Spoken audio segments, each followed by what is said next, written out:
Oi gente, tudo bem? Marcos Gonçalves aqui no canal hoje para falar sobre investimentos em fundos imobiliários.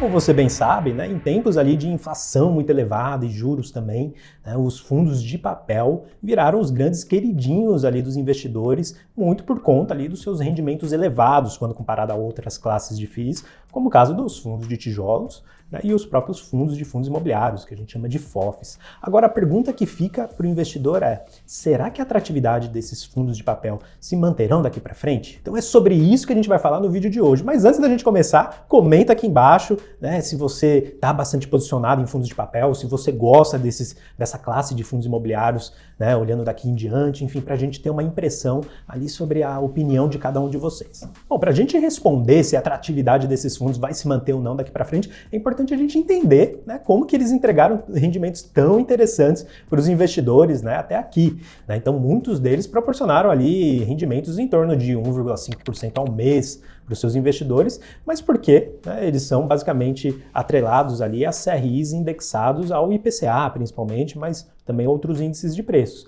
E como esses fundos dão a inflação recebida desses CRIs na mão do investidor, na forma de proventos, quando o IPCA fica elevado, isso beneficia a distribuição desses fundos. E a gente viu, você bem sabe disso, que nos últimos tempos a inflação foi bastante alta e persistente, chegando ali no acumulado de 12 meses superior a 12%. Acontece que, olhando daqui para frente, a perspectiva é que haja, sim, um arrefecimento da inflação. O Copom, do Banco Central, está elevando a Selic justamente para conter esse ímpeto inflacionário. Então, à medida que a inflação for desacelerando daqui nos próximos meses, é esperado, sim, que isso gere um impacto na distribuição desses fundos. Então, se eles entregavam ali 1,5% ao mês e por ali vai, a perspectiva é que entreguem cada vez menos daqui em diante. Então, é importante que você tenha isso em mente. Agora, isso significa que esses fundos vão deixar de ser interessantes? Na minha visão, não. Como você bem sabe, o Brasil sempre tem ali um risco inflacionário muito alto.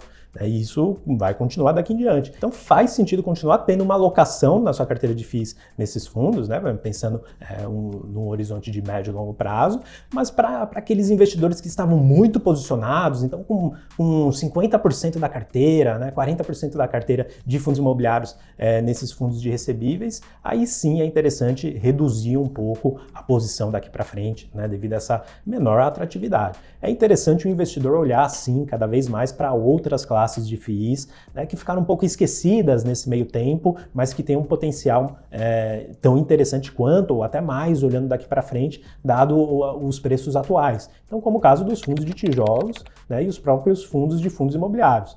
Essas duas classes, na média, têm negociado ali com descontos muito relevantes, mas olhando daqui para frente, a perspectiva é que haja assim, uma melhora nos rendimentos e também uma recuperação no valor de negociação ali no preço de mercado. Então, quando o investidor diversifica mais a sua carteira, olhando aqui para frente, ele acaba tendo ali um potencial retorno maior ali, reduzindo um pouco a parcela de exposição em fundos de papel atrelados ao IPCA, e migrando ali para essas duas outras classes. Então comenta aqui embaixo se você realmente está muito posicionado nesses fundos e se for o caso, eu reitero aí que é importante diversificar um pouco mais os seus investimentos olhando daqui para frente. Agora, diante de tudo isso, muitos investidores têm me perguntado, Marcos, dado a perspectiva de redução da distribuição desses fundos de papel atrelados ao IPCA, isso significa que eles vão ter grandes desvalorizações daqui para frente?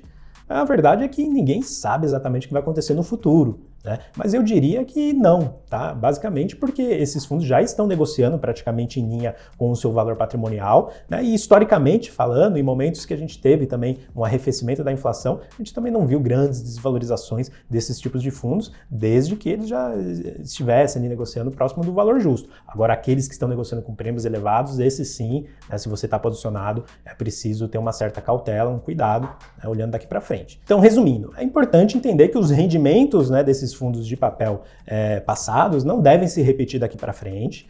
Então, vai reduzir um pouco ali a rentabilidade deles de certa forma, acaba reduzindo a atratividade, por isso que eu recomendo, né, que você diversifique em outras classes de FIIs, mas isso não significa que eles deixarão de ter grande valor ali para a carteira do investidor, tá? Então, é legal reduzir um pouco a exposição a eles, mas mantendo ali uma parcela para te proteger da inflação. E por fim, outra dica que eu dou para você é para olhar com carinho também para aqueles fundos de papel atrelados ao CDI.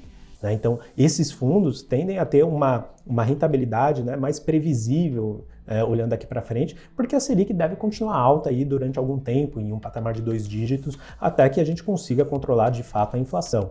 Então, eles tendem a ter um pouco mais de atratividade daqui em diante em relação a outros fundos atrelados ao IPCA. Então, é basicamente isso. É legal sim aumentar a diversificação entre as classes de FIIs daqui em diante, tá? E ter um olhar especial ali para os fundos de papel atrelados ao CDI, enquanto a gente continua ali com uma taxa básica de juros mais elevada e mantendo ali uma parcela, né, em IPCA, mas sabendo ali que o passado não vai se repetir daqui em diante. Se você quer saber mais sobre como navegar nesse ambiente de mudança de cenário e também conhecer um pouco mais sobre os investimentos em fundos imobiliários, é só consultar a série Nord FIIs. Vou deixar o link aqui embaixo na descrição. Tá? Lá você vai encontrar a série da Nord focada em fundos imobiliários, tá bom? Espero que você tenha gostado aí do nosso conteúdo. Mais uma vez, deixe o comentário aqui embaixo, não deixe de deixar o like para a gente trazer mais informações sobre fundos imobiliários em próximos vídeos.